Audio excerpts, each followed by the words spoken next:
I'm not a runner, right? Okay. I'm not built like a runner, but I now have no pain running. And reporting back, all of those things have dramatically improved. In fact, at 47, I'm lifting as much as I've ever lifted in my life. I got this amazing, more sense of purpose.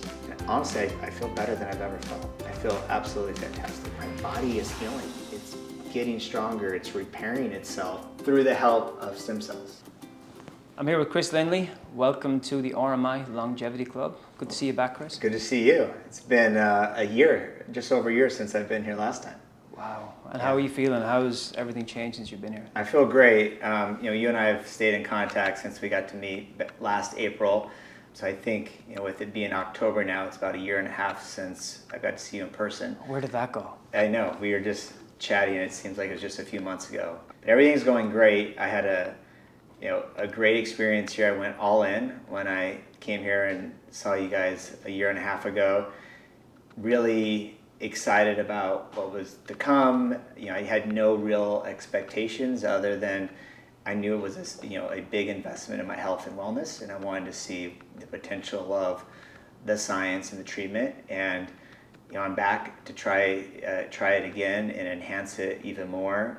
Complete success in my opinion. I have nothing but raving reviews. I don't know if you remember, but my shoulder was giving me a lot of problems. I had like my rear deltoid, chronic pain and soreness, kind of like this, numb, dull feeling at night where I'd have to constantly adjust. And then working out, I really have to be really careful with it. My right knee was also giving me a lot of problems. It was, patella tendonitis, chronic pain, and I had done a lot of rehab and it just wasn't getting better. And then my lower back, so it's kind of everything on my right side, my lower back, I had a long-term injury from deadlifting probably a decade ago that I would always kind of feel, and I would have it on my mind and be worried when I was lifting.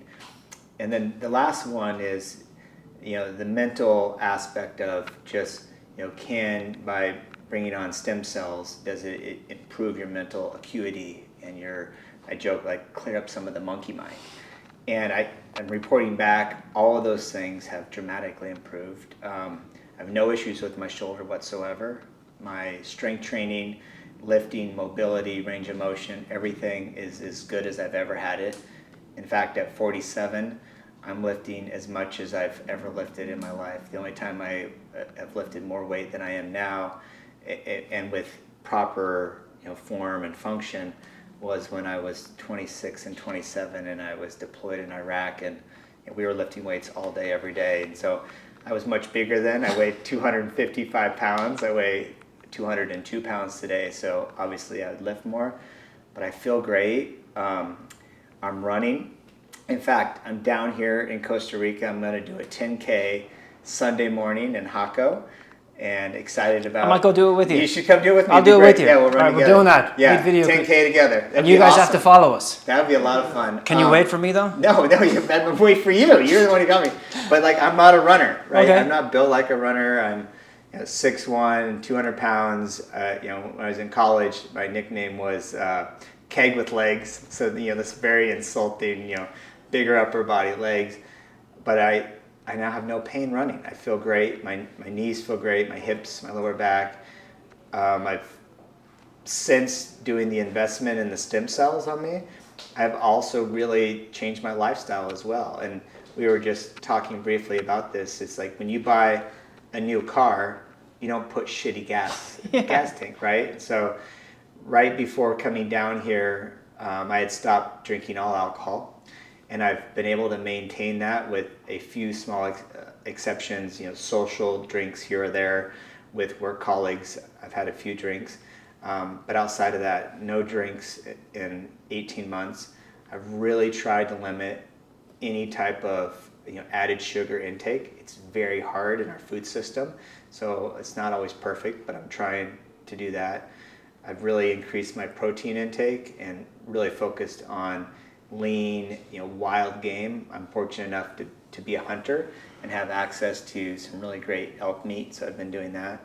And then I've changed kind of my workout scheme to be more sustainable. I'm 47 now.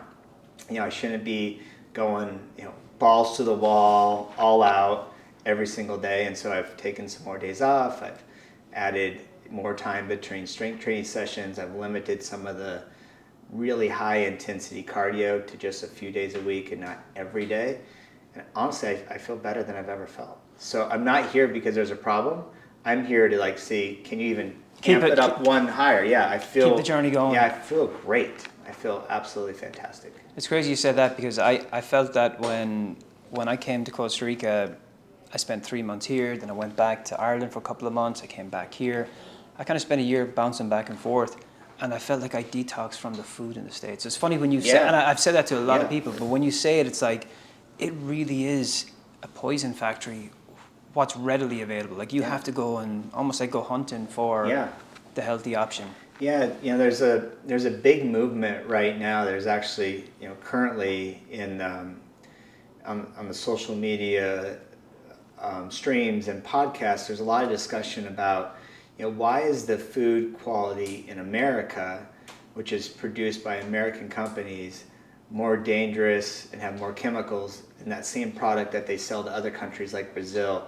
There was recently a Senate hearing around health and wellness. I think it was 2 weeks ago.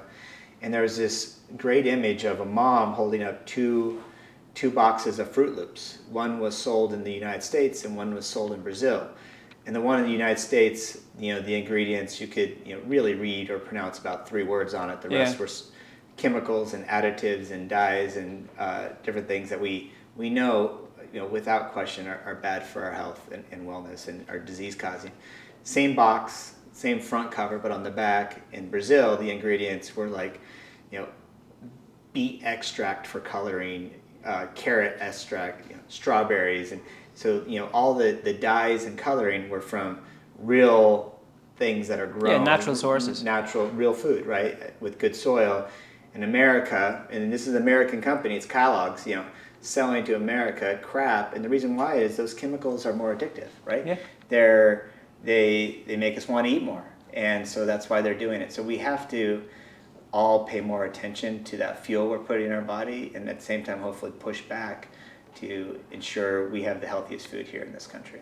That's true. I remember seeing the same one, and she held it up. One was like glow in the dark, and the other one was kind of just regular color, but like one was like you could see it from, they probably saw it from the space station. Like, of course, every kid's gonna want to eat more of that. I want that one. Yeah, absolutely. But it's crazy. They hook you young, and then you're on the hamster wheel and it's. I saw another one there. You probably saw it as well. With they put a healthy. It was a lab rat, I guess, that was just fed like regular, like organic food, and he swam around a tub and went right to this island. And then they sent another one in that was fed like basically a North American diet, and he swam around and around in circles and got lost. And his brain was just like completely addled, like he just didn't know where he was. Yeah, I mean, the term we use is, in America, North America, the diet is called SAD, S-A-D, Standard American Diet. And it is sad. It's really sad that the acronym for it really highlights what it is. We've become a country that is completely surrounded by ultra processed foods.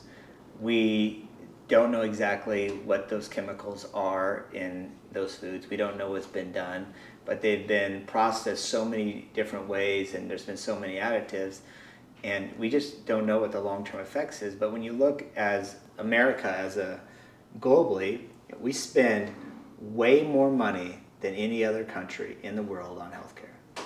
Way more. I think it's 2x anywhere else in the world. But yet we have the poorest outcomes when you look at chronic disease. We have more people that are obese, diabetic, chronic heart disease than anywhere in the world. So you got to ask the question of like, what are we going to do to change this? And we have the most resources, we have the best environment, but yet we are killing ourselves as humans because of the way we live and eat. Well, that's true. I mean, there's a great book, Big Chicken. Yeah. Have you ever read it? I haven't read it, but I've heard about it, yeah. I thought it was amazing, but it's like, it really sets the stage for like, they just want you that little bit sick all the time. Yeah. So there's a little cure, but or little treatment, there's never a cure. Yeah. So you're always on that wheel of like, I need this, and there's a pill for this, and there's a pill for this, and you're on that cycle. And it seems like you're started young. Like you see kids in schools now, they're like, every kid is ADD, and they're like, put them on this, put them on this. I mean, they're on the wheels since they're 6 and 7 years old, which is crazy. Yeah, well, working in healthcare, I work for Vel Health in Colorado, in this beautiful community, beautiful environment, amazing healthcare system. But even talking to my friends and family, when folks go to the doctor, they expect to get a pill. You mentioned pharmaceuticals, right? Our mindset has changed over the last few decades to where we have create this image that to get healthy, I need to take a pill, a supplement, a medicine, and when I'm sick, if that doctor doesn't give me something to take, that doctor's not doing their job. And so I've heard stories of people going to the doctor, and the doctor says, well, you need to lose 15 pounds. You need to eat better. You need to work on your sleep. You need to exercise, right?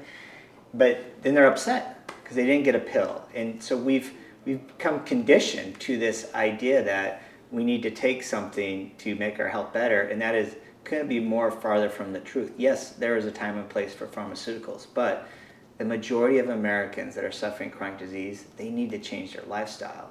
And that's going to be a monumental change in the American and hopefully the world healthcare system over the next decade, is moving more to a proactive, what I call health span conscious approach, where, before you go start the next medication for your chronic illness, have you lost the weight you needed to lose? Have you changed the way you eat and move? Have you improved your relationships? When we get to that, we'll start moving the needle. But until then, we're going to be pegged at the sickest country in the world that's actually spending the most money on healthcare. It's crazy. Like it's almost like the world has gone completely towards a little bit of like instant gratification. Like they just want quick fix. Yeah, quick now. And the reality is the fix takes a lot of time and effort, but that process is also extremely rewarding. Yeah, it's crazy. But it's funny you said there, like with relationships or with your friends, with anything else. Like I think that's the common theme with like the blue zone mentality of like why people live to be a certain age. And I can imagine like Colorado, I have some friends from out there, like it's more of a health conscious area. It really is. It's amazing. Like I've lived I moved to Denver first, which is not in the mountains, it's at the base of the mountains, in 2001. My wife and I lived there for 17 years before moving up to the mountains it's called the Eagle River Valley, but it's the Bell Valley. And I remember the first couple of weeks I was up there going out on some mountain bike rides, and my landlord, I was renting a house from this individual, Scott Skelton, a good friend of mine. And at the time, Scott must have been 67, 66 years old, because I think he's 72 now. And we went on this ride, and he kicked my ass. Like he was beating me on the hills, and he was doing great in the downhills. And I was just like, where am I? Where is it? And then, every ride I went on, I was getting passed by kids blowing by me, people in their 60s, 70s blowing by me. But it's this extremely health-forward, health-conscious community, which, I think the mountains and these resort communities attract that mentality, which is great because you're surrounded by people that are moving more, eating better, and doing the right things, and it helps encourage your behavior. But we've got to create that mentality everywhere across. Globally. Everywhere, right? We have to find ways to allow people to move more in positive communities that are supported, because it's hard if you're trying to do it alone. I always say it's much easier to have a tribe. So like exercising, I personally am someone that always wants to exercise with someone else. I don't want to go do it alone. It gives you a little bit of a push. Yeah. I mean, not only do you get to have fun and do some banter and enjoy each other, but it pushes you as accountability. And there are some people that can self-motivate and go grind it out, and huge respect to them. But I think the majority of us need our tribe, and it's how do we find the right, connect people to the right tribe? So I'll hold you to that on Sunday when I'm going, slow down. No, I'm gonna be holding on to your waistband. It'll be fun. No, we'll do it. No, it's sea level. It's all flat, so we should do just fine. But it's on sand. I saw it. I was there last year. I didn't do it, but I saw it. I was like, it'd be tiring. But we'll do it. We're going to make it happen. It'll be fun. So all your life you've been fairly health conscious, or you've been in sports, you were in the military for how long were you in the military for? So I was in the Army Reserves for 8 years, but I was active duty and deployed 13 months. So full-time military was really 13 months, and that time I was in Iraq. But I did an 8-year commitment in the reserves, which in the U.S. is 1 weekend a month commitment where you go and train and practice your trade in the event that you ever are call inactivated. Okay. Yeah. And at what point of your life did you say, right now because I can only imagine what you went through overseas. Like, at what point do you go, all right, I gotta take this as serious as I can. Like, and, like, this is my change moment. Like, when was Well, I that? think honestly, it was when I was in Iraq. So I was very fortunate when I was there. I was a part of a unit that was the most health conscious group of individuals you can ever imagine. Everybody was completely dialed into their health and wellness. We exercised extremely hard every day. We ate really well. We were fortunate to have really good food delivered. And we were always working on our cognitive focus based off the missions that we were doing. We needed to be quick, have rapid reaction time, had to make decisions quickly, and always be aware of your environment. When I was there, one thing I would do with my free time, there wasn't a lot of free time, but I would work with my wife, who was back in Denver at the time, and we'd work on a business plan to start a gym. And growing up, I'd always been in the gym industry, actually all through college and grad school. That's how I had extra money. I was a personal trainer all 4 years in undergrad as well as in grad school. So I loved that community and that environment. I knew how valuable it was. But it was in Iraq that I really saw the power of camaraderie and group exercise and working out together. And had I not had that, I'm certain I would have come home with a lot more mental health issues, right? Because that was our outlet every day. That was the consistent thing we always looked forward to. That was really positive for us. And so I think really from that idea of group fitness, strength training, at the time the term high intensity interval training wasn't a big thing, but that's what we were doing there in combination strength. And since then I got home, I was 27. I think every year since then the interest has actually continued to increase, because in my work, which is population health, public health type things, and now healthcare, the data has just continued to come out and be more like decisive that this is what you have to do to stay healthy, right? Like, it's just every year there's more data, there's more knowledge in the space.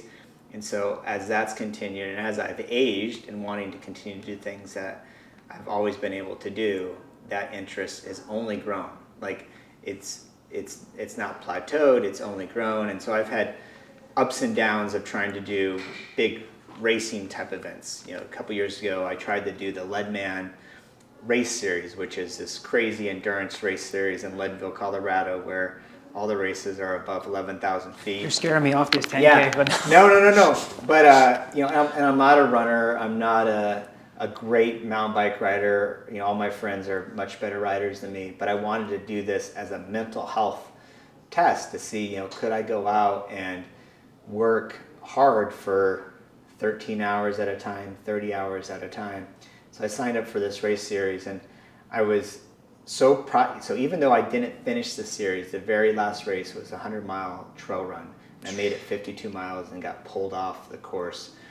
But I had made all the other races and made all the time. So I did a marathon, I did a 50-mile trail run, and then the very next day did a 50-mile mountain bike run, did the 100-mile mountain bike ride.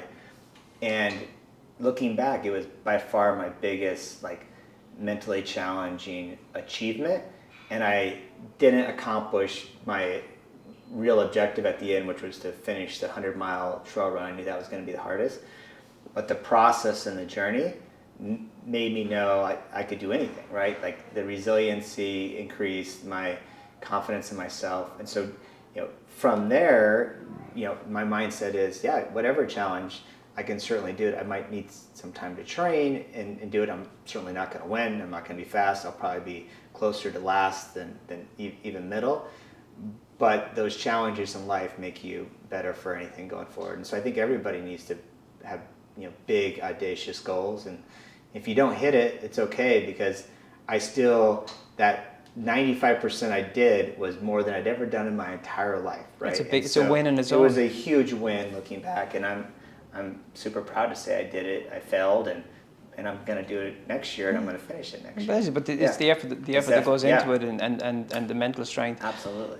I mean, I know it's a big thing in the States and probably globally. I mean, it's just probably I'm more familiar with the States, but like mental health, especially people coming back from being deployed or being... Just the world we live in today with the geopolitical news and international conflict. Yeah. You're always surrounded, but now what do you guys, I mean, I know you're doing some different things like that approach. So I've been really fortunate the last 5 years working for Vail Health, Behavioral Health.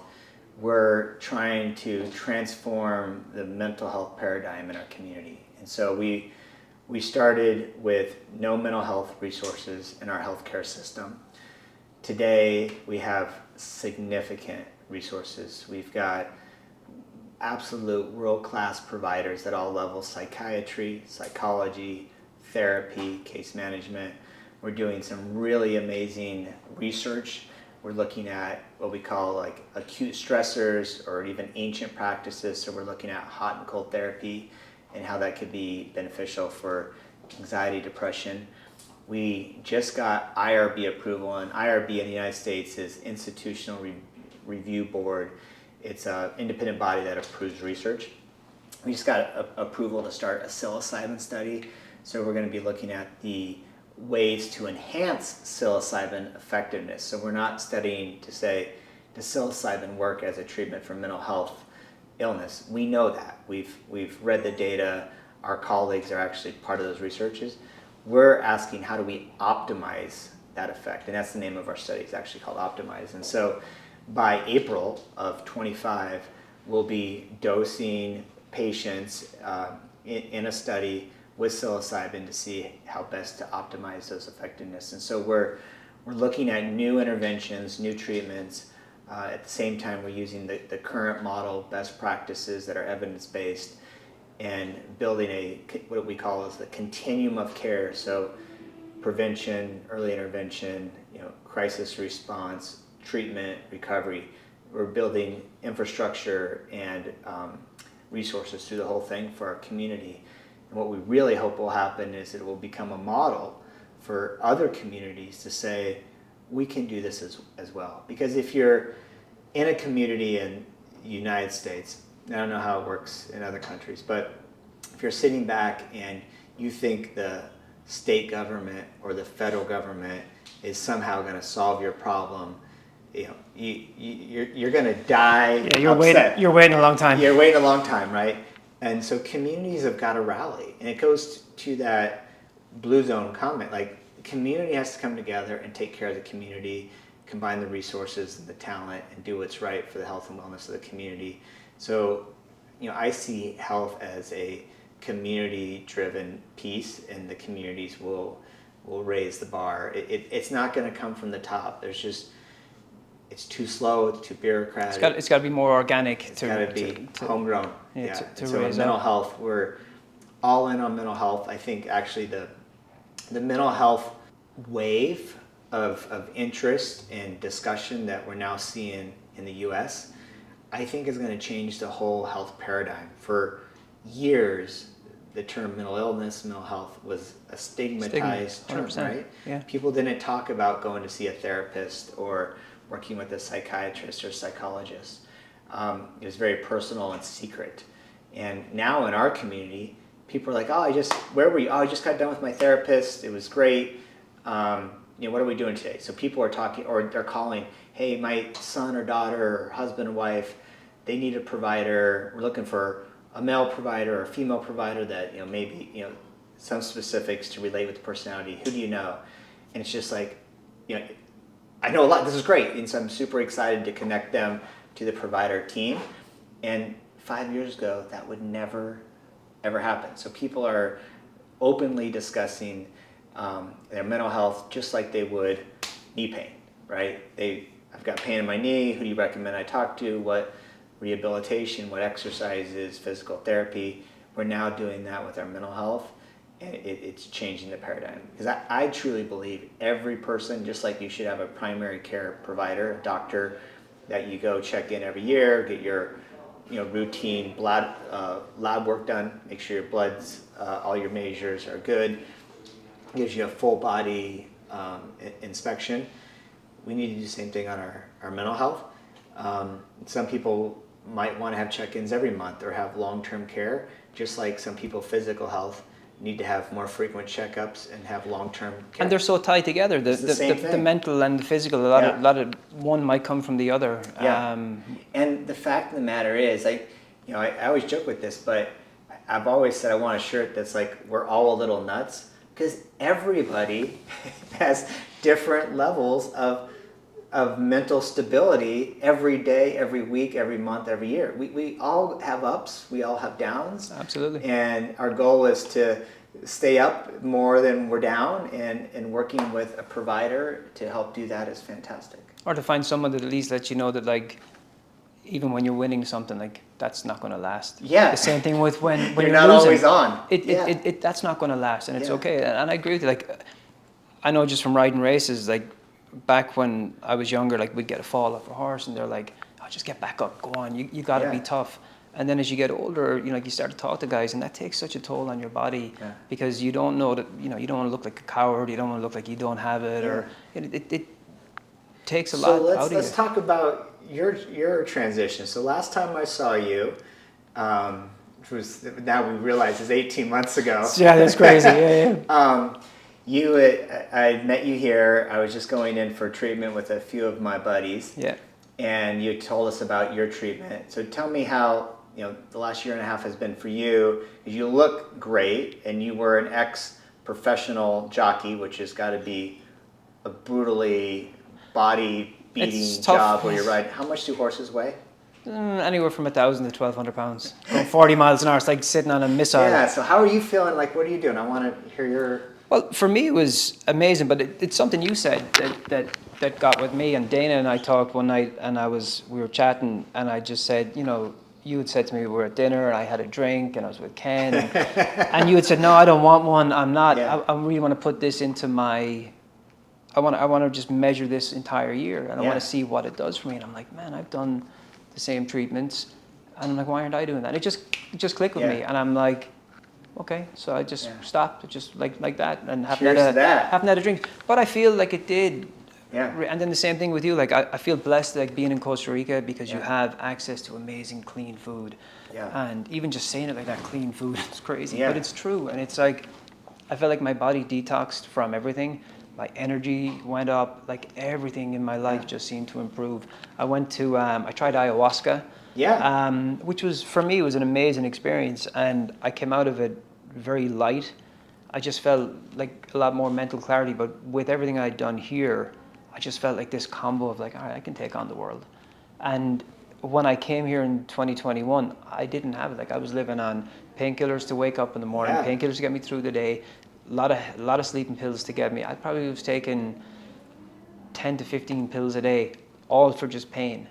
And I know I was like an angry person, and I didn't realize it at the time, but then I look back at photos or videos or different things, and I could just see my eyes were different. Yeah. It's just a lot of stuff that you don't, in that moment, you don't see until you have time to reflect and look back and go, wow, like, I can't believe I feel and look like a different person. So that's what drew me here to RMI. And like, when I meet people like yourself, I do feel like we all get this connection from being here, because it does change your life. It puts you on this path. Like, man, I didn't know this existed. Yeah. And it surrounds you with other people that are, walking the walk, and they're on the journey together, and having those friends and relationships helps hold you more accountable as well, because as you know, it's every day, it's effort to keep healthy and to keep that purpose. That's right? True, and I think that we probably, the life I live, because you're a professional athlete, you have to be selfish, because everybody around you suffers because you're doing this job and you're in this lane and you have to do this to provide, and you kind of carry that a little bit, that you do so many things on your own that you forget that, you know what, somebody else is going through something too. Somebody else is having a bad day. Somebody else is having a great day, and that's good for them. Yeah. And you can feed a little bit off that energy, but the energy you put out is the energy you get back in. Yeah. I feel, and like when you surround yourself with, like I met this couple here last week, Bobby and Sofia Castro, and I was hanging out with them for the week. And when I brought them to the airport, I was genuinely sad they were leaving because I had like so much fun with them. Made some friends. Crazy energy, Yeah. but like crazy cool energy, and you can just see like what they put up, and even yourself. Like it's like, I know some of your story, what you've been through, and it's like it's cool to see people that are walking the walk and feeling the benefits of the entire thing. And a question back to you: How did you hear about stem cells? Like where did that come into your life? So I don't know where I have no idea actually where I first heard about it. I'm an epidemiologist by education, and it's always been my love is science and research, but more on a population scale and kind of public health infrastructure. So I've always read the different technologies and advances in healthcare that are taking place, and so I've obviously heard about it from there. But how I really learned about what was going on here was by pure luck. So same here. It was divine intervention maybe. So a really great friend of mine, Rich Naha, during the very early days of COVID, had called me and said, "How long do you think school's going to be closed?" I said, "A very long time." And he said, "Great, I'm taking my family to Costa Rica and they can do online school from there." And so he brought his family, him and his wife and their 3 sons, over here. And they had a long history with Costa Rica and had lived here many years ago. And while they were here, they fell in love with surfing and breath work and kind of that health and wellness, natural. A Pura Vida life. Pura Vida life. Yeah. And before they came back, he actually bought a surf camp in Jaco. I forget the name of the original name, but now it's called Surf Synergy. And after everything opened up for international flights and all of that, he invited our family out to come spend Thanksgiving at his new surf camp. And he invited a few other family members or friends of his. We had the best time of our life, and we've been coming back ever since. And just, it's a remarkable location, and it's just has that feel that you just know things are right. Well, Costa Rica gives you that. Yeah, I feel myself. It just gives it to you, right? Yeah. And so Rich and I have been for since then, and that was really in late 21 up till a few years ago. And we're talking about health and wellness, so we're sharing books and resources. And one of the books I had given him was Peter Attia's Outlive book, his new book on longevity. And Rich was actually flying from Denver over here to San Jose, and he was on a flight, and next to him was a guy reading that book. And Rich said, "Hey, my friend just gave me that book." And so they started talking, and that friend, the guy next to him, was Aaron Bear. So Aaron was on his way over here to go to RMI to do stem cell treatment, and so they started talking, and literally in the middle of the airplane flight, Rich went to text me to say, "Hey, I want you to meet this guy. He's got the same interests of you. You've been talking about stem cells. This guy's actually going to RMI to do it." And I had heard about RMI as well as some other ones, but I hadn't fully dove into what was different about the science here and the technique from other places. I knew clearly what the difference is from what you could do in the United States because of limitations we have, but I didn't know the specifics of RMI. So when he went to text me, he accidentally called me, and the phone worked on the airplane. That's divine info. Yeah, we had this very quick phone call while they were 30,000 feet in the air over the Pacific or Atlantic. And I got to meet Aaron, and so after Aaron had his treatment, started talking, and then got connected with Dana here at RMI and set up an opportunity to come out here and give it a try. And when I did that, I was actually able to come with 2 of my friends as well.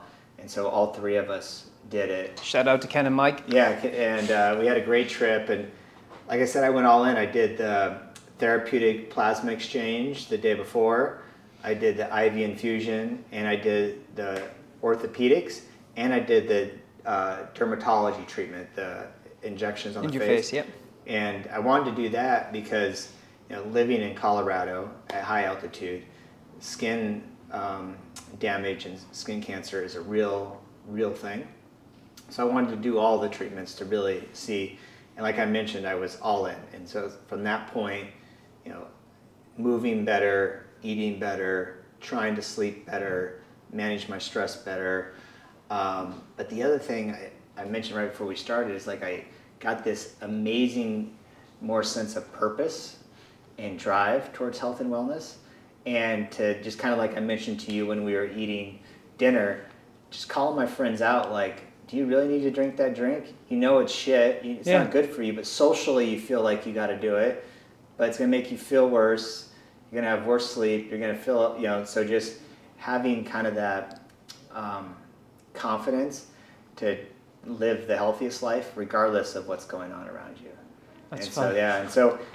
so then after doing the treatment here, staying in close contact with the providers here that I've met that were unbelievable, and also with Dana and you, and just talking about how we're feeling, and then reading a lot more of the research that's coming out, and the value of these mesenchymal stem cells and how they work, and at a cellular level what's going on, and the production of exosomes and what the exosomes do. I've gone deep down the rabbit hole and am very confident in the science, have zero concerns of the procedures or the science, and that's why I'm doing it again, doing an IV infusion today, and excited to again report Get back how it feels, right? Like what's the next level? Do I get another big bump like I got before or not? I have no idea, but just like before, I'm going in with an open mind. I'm tracking everything. I know my strength numbers, my endurance, my heart rate variability, my sleep patterns, body composition, my mobility, pain, kind of my cognitive acuity. So I'll be really able to see over the next few months how things change. And that was one thing that you had mentioned to me that I didn't fully grasp, but it's not all immediate. It's like each month you notice things are changing, right? Yeah. All that pain is no longer there. You just one day realize I don't have that pain. Or I can get up without needing all these other things. Things change as you go. And so I'm excited now, having had an experience, to do it again and just kind of see how things progress. That's amazing. So as somebody that's so like science-based or analytical, what was like that moment where you were like, this is working? Like it's I remember the exact day. I was actually working out with two of my buddies early in the morning, and we were doing chest flies with dumbbells, incline chest flies. And it was probably 3 months. Well, I mean, I had a lot of things going on, like cognitively, like right away. Like I was like my acuity and my sharpness, I immediately felt a huge difference on that, immediately. But about 3 months post-treatment, I was laying on an incline bench doing big flies. I had 50-pound dumbbells in my hand. And I said, holy shit, my shoulder doesn't hurt. And before I came, there was no way I could have done 20 pounds in my right arm, because every time I got that big extension, I really felt the tightness and the pull in my shoulder and the acute pain. And I realized it was gone. It was completely gone. And then that like gave me so much motivation to like get work harder and like focus more. So it was confidence is up. Confidence increased. So it wasn't like, oh, I'm going to be stupid and throw a bunch of weight up and hurt myself. It was like my body is healing. It's getting stronger. It's repairing itself. And I didn't have to do it with a knife and a scalpel. It healed itself through the help of stem cells. And that's the crazy thing, because like you see a lot of athletes that we talked to and that will come here, and like that's your first, hey, you need this surgery, and that's 6 months or a year of your earning, like your prime career gone. Yeah. And there's many things like I 2 years ago fell on my mountain bike, shattered my collarbone. And they suck. Collarbone suck. 5 pieces. There were the only way to fix that is through orthopedic intervention, and my doctor was the best in the world, and he put a big old plate in there, fixed it, 12 screws, Oof. and it's perfect. 0 issues, no range of motion, left the plate in. It's like the best surgical experience of my life. So you're going to have those injuries that your lifestyle or stem cells cannot fix, and you need great surgeons for that. Just same thing for cancer treatment, heart disease. But there's a lot of things that your lifestyle can fix, and I'm really excited about the help I had from stem cells with better movement patterns, rest patterns, nutrition, that I was able to improve some ailments I had that probably would have developed to something that I needed a surgical procedure if I did not take care of it. Well, it's crazy. Like, I read something the other day. I think I posted it, but it's like the heart attack you get at 65 started at 30. Yeah, all right. these things, like they start. They all There's build a up. It's when do you decide, I'm going down this road, I'm going down this journey because I have to. Yeah. And we can look at our family, we can look at all these different things, and it's like the patterns are there if you decide you just want to watch and go, well, that's the road. Yeah. If I go that road, that's where I'm going. Yeah. So what would you say to, sorry. Oh, no, I was just going to say, you made me think of, I don't know why, but one of the comments I've got from a lot of friends and even family members is like, wow, stem cells treatment is quite expensive. I go, yeah, it is. It's an investment. But if you look at where we spend our monies today and the waste we have, whether it's going out to dinner, driving fancy cars, having just obnoxious, over-the-top houses that You don't need. Yeah.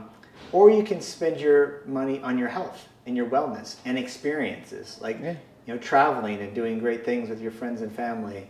And that's where my mindset is not on having a lot of items and clutter, but really focusing on my health and wellness, because I want to be able to have those experiences up until the day I die. I know they're not going to extend probably my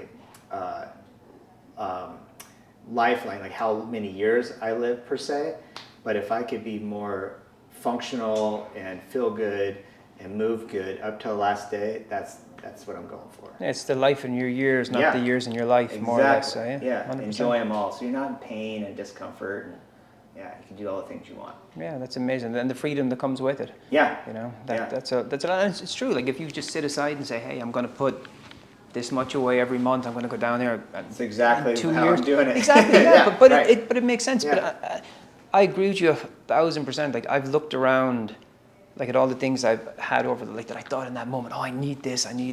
You look back now, I'm 44. You look back, what the hell did I need that for? Right. It's the experiences, it's the benefits you get from your health, Absolutely. like growing with cool people. Like that's what matters. You open up your closet and it's full of stuff you don't wear and haven't worn for years, but at some point And no longer fit. At some point you had to have it, right? Yeah.